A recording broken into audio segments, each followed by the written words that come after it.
Dieu a appelé Abraham à quitter sa famille, à Haran, pour se rendre dans le pays qu'il lui montrerait. Il lui fait aussi 3 promesses. La promesse d'une patrie, la promesse de faire de lui une grande nation, la promesse de le bénir. Ces promesses forment le fondement de ce qu'on appellera par la suite l'alliance d'Abraham, établie en Genèse 15 et ratifiée en Genèse 17. Abraham se distingue par son obéissance à Dieu. Genèse 12,4 raconte comment, après que Dieu ait parlé à Abraham, il est parti conformément à la parole de l'Éternel. L'auteur de l'Épître aux Hébreux cite plusieurs fois Abraham comme un exemple de foi, notamment en référence à cet acte de foi impressionnant. C'est par la foi qu'Abraham a obéi lorsque Dieu l'a appelé, et qu'il est parti pour le pays qu'il devait recevoir en héritage. Et il est parti sans savoir où il allait. Hébreux 11,8.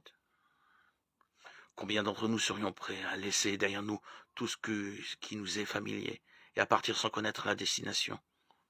À l'époque d'Abraham, la famille était très importante. La cellule familiale était très soudée.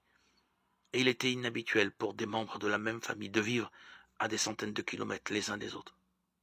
Par ailleurs, le texte ne dit rien des croyances religieuses d'Abraham et de sa famille avant son appel.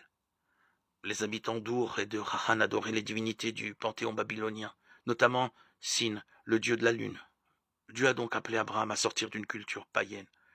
Et Abraham a compris et reconnu l'appel de Dieu, l'Éternel. Il lui a tout de suite obéi sans hésiter.